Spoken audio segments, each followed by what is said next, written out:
Мурдагы премьер-министр Амангелди Муралиевдин уулу мамлекетке чыккынчылык кылган деген айып менен 10 жылга соттолгон Алтынбек Муралиев Молдовановка айылындагы номер 26 колониядан жатак абагына которулду. Бул тууралуу жазаларды аткаруу мамлекеттик кызматынын маалымат катчысы Эленора Сабатарова кабарлады.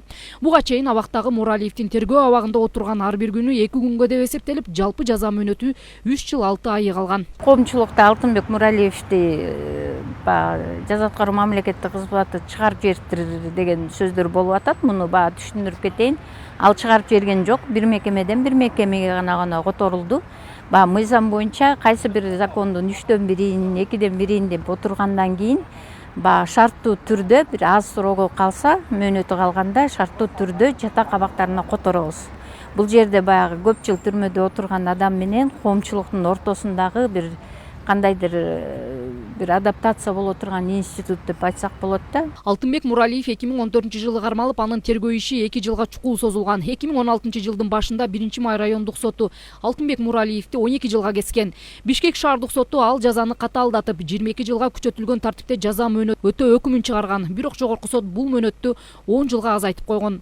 Учурда Алтынбек Муралиев коомчулукта кадыр эсе эркин жүрөт. Болгону анын ар бир кадамы укук коргоо органдарынын көзөмөлүндө болот. Ар айда 4 жол, эң аз дегенде 4 жол келгенге ал милдеттүү. Ал дагы деле мөөнөт өтөп жатат. 3 жылга жакын мөөнөтү калган.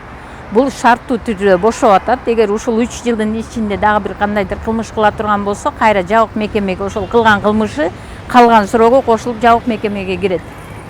Бул мыйзам боюнча да шарттуу түрдө мүмкүнчүлүк берип жарандар бошотулат. Автотранспорттук каттоо жана айдоочулук күбөлүк берүү департаментинин Бишкек шаардык бөлүмүнүн мурдагы башчысы Насырбек Алмаматовго издөө жарыяланды.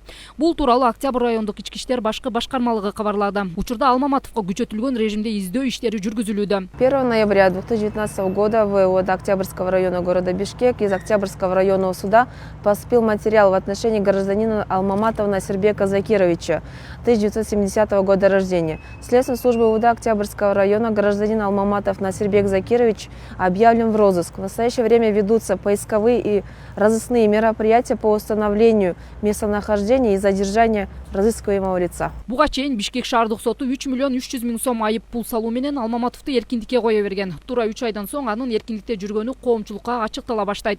Октябрь райондук прокуратурасы Алмаматовго карата шаардык соттун чечиминин үстүнөн арыз менен кайрылган. Жогорку соттун 30 октябрдагы токтому менен Насырбек Алмаматовго карата Бишкек шаардык соту 2019-жылдын 9-июлунда чыгарган өкүмүн жокко чыгарылып, Октябрь райондук соттун 25 мартта жарыяланган өкүмү күчүндө калган.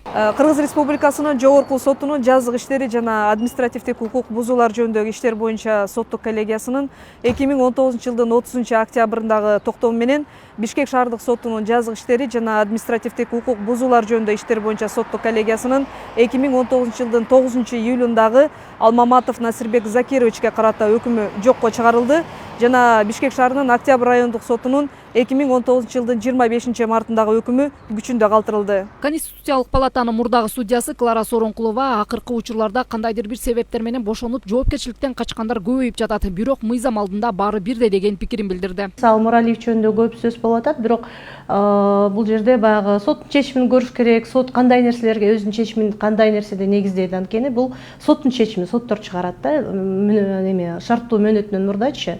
Мүмкүн жанагы СИЗОдо отурган немеси мөөнөтү ал жерде баягы 1 күн 2 күн болуп эсептелинет да. Анан жалпысынан неменин жаза өтүп аткан жердин администрациясы өзү ошентип баягы соттон сурангандыр. Жагдайын билбегенден айтыш кыйын, бирок жалпысынан мыйзамда андай неме көрсөтүлгөн.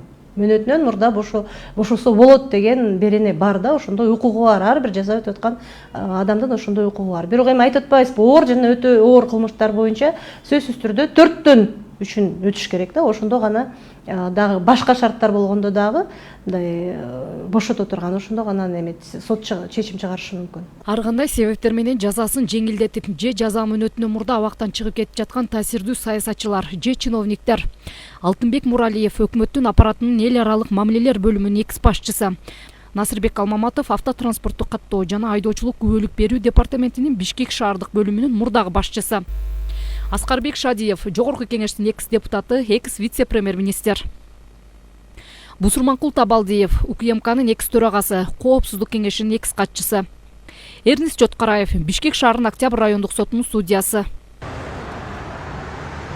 Коомчулукта өтө оор кылмыштар менен айыпталгандар же кармалып узак мөөнөткө соттолгондор түшүнүксүз себептер менен чет элге качып кетип жатышканы коомдо көп суроолорду жаратып келет. Алсак, мурдагы депутат жана вице-премьер-министр Аскарбек Шадиев коррупция боюнча кылмыш иши козголоорду АКШга чыгып кеткени, УКМКнын мурдагы төрагасы Бусурманкул Табалдиевдин да Азиз Батукаев боюнча кылмыш ишин ачаардын алдында чет элге чыгып кетиши сыяктуу мисалдар көп эле болууда.